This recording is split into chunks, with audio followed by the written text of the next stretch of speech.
कहते हैं कि जिसका कोई नहीं उसका दिल्ली का जंतर मंतर है। कम से कम वहां जाकर अपनी शिकायत तो रखी जा सकती है।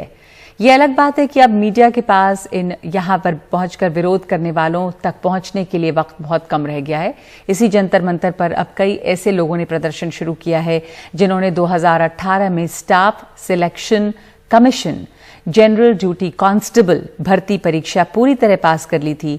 इसके बावजूद इनमें से हजारों को नौकरी दी ही नहीं गई। ये तब है जब खुद सरकार कह चुकी है कि केंद्रीय सुरक्षा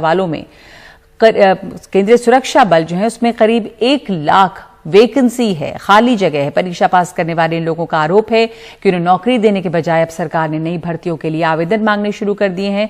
ये लोग फिजिकल और मेडिकल भी पास कर चुके हैं और अब तो कई के लिए सरकारी नौकरी ज्वाइन करने की उम्र भी निकल गई है या निकलने वाली है। राजीव रंजन की रिपोर्ट।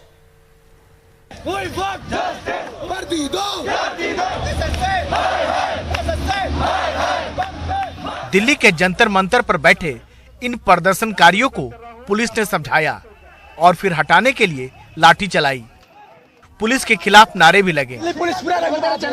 ये वो बेरोजगार हैं जिन्होंने 3 साल पहले SSC GD की परीक्षा पास की, फिजिकल और मेडिकल कसौटियों पर भी खरे उतरे, लेकिन इन्हें नौकरी नहीं दी गई। करीब 60,000 भर्तियां होनी थी, 55,000 हुई, इनको छोड़ दिया गया। वैसे कुल 1,09,000 लोग हैं जो इस नौकरी के दावेदार हैं। इनमें से कई की उम्र किसी सरकारी नौकरी के लिए निकल भी गई। मेरे 3 सिस्टर हैं, ना उनकी अभी शादी की है। हम बहुत ही गरीब परिवार से हैं सर। रहने के लिए एक झोपड़ी है और ना रहने के लिए कुछ भी नहीं है। माँ का एक सहारा था, मेहनत मजदूरी करके उसने मेरे को कोचिंग करवाई, कोचिंग की फीसें भरी और 3 साल मेरे को तैयार करने के बाद भी मैं 0.02 से रह गया SSC GD में। तो मैं सरकार से एक ही अपील करना चाहता हूँ, ऑल कैंडिडेट को जोनिंग दे। हमारे पास अब मैं ओवरएज भी हो गया हूँ, ना मैं कोई भर्ती देख सकता, नहीं कोई हमारा सपना वो चूर हो गया। हम बस ये चाहते हैं कि हमारी ज्वाइनिंग हो, क्योंकि इनके पास जब पद खाली पड़े हैं तो हमको क्यों नहीं लिया जा रहा, क्योंकि हम medical fit, return fit, physical fit सब कुछ हमने सारी स्टेज पास कर लिया। हम तो ये चाहते हैं कि बस सरकार हमको भर्ती कर ले, क्योंकि हमें अगर 6 महीने तक ये रखेंगे भी ना, हम बॉर्डर पे की सिक्योरिटी करने के लिए तैयार हैं, क्योंकि हम तनख्वाह भी नहीं चाह रहे हैं, लेकिन हमको बस ज्वाइनिंग। अगर इनके पास जो है ना मतलब वित्त नहीं है ना तो हम वो भी स्वीकार है, लेकिन हमको बस ज्वाइनिंग चाहिए, क्योंकि हम जो है ना हमारे पास लास्ट मौका है, क्योंकि हम अब दोबारा से एग्जाम नहीं दे सकते, हमारी ओवर एज हो चुकी है। अपनी कहानी बताते मेघा डबरवाल की आंखें डबडबा जाती है। मैट्रिक पास योग्यता वाले इस पद में मेघा M.Com है, NCC का भी सर्टिफिकेट है, पर भर्ती नहीं हो पाई। जो पास हुए उनके लिए पैरामिलिट्री फोर्स में सिपाही बनने का रास्ता साफ हुआ। आज तक का इतिहास उठा के देख लीजिए, फाइनल ईयर में अगर किसी लड़की को NCC मिली होगी तो मैंने फाइनल ईयर में NCC इसलिए ली थी कि मैं आगे चल के देश की सेवा कर सकूं। 3 साल NCC करने के बाद, NSS करने के बाद और स्पोर्ट्स में नेशनल लेवल तक खेलने के बाद जब मैं मेरिट लिस्ट से बाहर हूं तो बहुत अखर थी सर कि कम नंबर वाले मेरिट में शामिल है और हम योग्य होके भी यहाँ रोड पर बैठे। अब आपके पास कोई विकल्प नहीं है? कोई विकल्प नहीं सर। हम लोग 3 बहन हैं, पापा मजदूरी करते हैं और मैं बड़ी हूँ घर में, तो सबसे बड़ी होने के नाते मैंने यही सोची थी कि सबसे मतलब मैं अपने परिवार को संभालूं, अपने परिवार का देखरेख करूं, क्योंकि भाई तो है ही। हम लोग 3 बहन हैं और घर में बड़ी होने के नाते एक लड़के की भांति मैंने अपने आप को बना के रखी हूँ। सरकार से बस यही मांगे कि ऑल मेडिकल फिट को ज्वाइनिंग दी जाए, क्योंकि हम लोग शारीरिक और मानसिक रूप से बहुत प्रताड़ित हो गए हैं। कई लोग ने आत्महत्या कर ली है। ऐसा न हो कि ये जो युवा है देश हित की रक्षा करने की खातिर गलत रास्ते पे आ जाए। मेघा अकेले नहीं, यहाँ हर युवा का अपना दर्द, अपनी कहानी है। पश्चिम बंगाल के सुष्मिता के घर में कोई कमाने वाला नहीं। अगर हमें नौकरी मिल जाती तो मेरा जो छोटा भाई है वो अच्छे से पढ़ पाएगी, खाना खा पाएगी। तो लगता है आपके सारे सपने आपके लगभग टूट गए हैं? सारे सपने टूट गए हैं सर।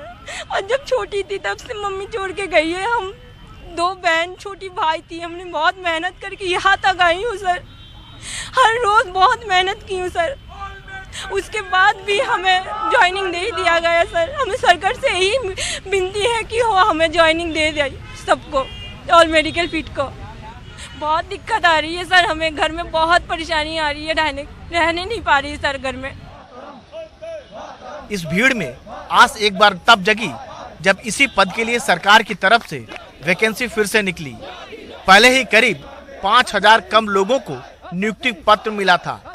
फिर नई वैकेंसी ने इन सबको उम्मीद दी है। इन्होंने सिर्फ 55,000 पदों पे ही कैंडिडेट को ज्वाइनिंग दी है, नियुक्ति पत्र जारी किया है, जबकि हमारे पास जो वैकेंसी निकाली थी इन्होंने 60,210, उसमें 5,000 खाली पद छोड़ दिए हैं। और अभी नित्यानंद राय जी ने अभी संसद भवन में अपना बयान दिया था कि केंद्रीय बलों में 1,09,000 पद जो हैं वो खाली पड़े हुए हैं ऑलरेडी। तो हम 55,000 जो बचे हुए कैंडिडेट हैं उनको क्यों नहीं ले रहे हैं? देश के लिए आप लोग कुछ करना चाह रहे हैं आप लोग? जी, इसीलिए तो हम यहाँ आए हैं, इसीलिए तो हम यहाँ धरने के लिए हैं, नहीं तो बैठे रहते घर पे। हम देश की सेवा ही करने तो आए हैं, हमारी बहनें भी कर रहे हैं। सरकार कहती है बेटी पढ़ाओ बेटी बचाओ, लेकिन सड़क पे बैठाओ, क्या यही नीति है सरकार की? गौरतलब है कि पिछले साल सितंबर में गृह राज्य मंत्री ने संसद में बयान दिया है कि केंद्रीय पुलिस बलों में 1 लाख पद खाली पड़े हैं। अब ये धक्के खा रहे हैं 3 साल से, और वो भी 1,09,000 मेडिकल फिट हुए, यानी कि 50-50 यहाँ भी चल गया, यानी 54,000 वहाँ ले लिए और 54 ये सड़क पे छोड़ दिए। ये गंभीर सवाल है। रोना लंबी भर्ती प्रक्रिया का भी है। 2018 की वैकेंसी रिजल्ट 2021 में आवेदन करने वालों की दलील है कि वो तमाम क्राइटेरिया में फिट हैं, लेकिन 3 साल के इस लंबे अंतराल की वजह से बहुत सारे लोगों की उम्र अब किसी नौकरी के लिए आवेदन करने लायक भी नहीं रही। इन युवाओं की मांग इस लिहाज से वाजिब लगती है कि जब सरकार के पास इतनी बड़ी संख्या में उपयुक्त उम्मीदवार मौजूद हैं, तो फिर चयन के लिए नए सिरे से कवायद करने की क्या जरूरत है। दिल्ली के जंतर मंतर से कैमरामैन पूजा आर्य के साथ राजीव रंजन, NDTV इंडिया।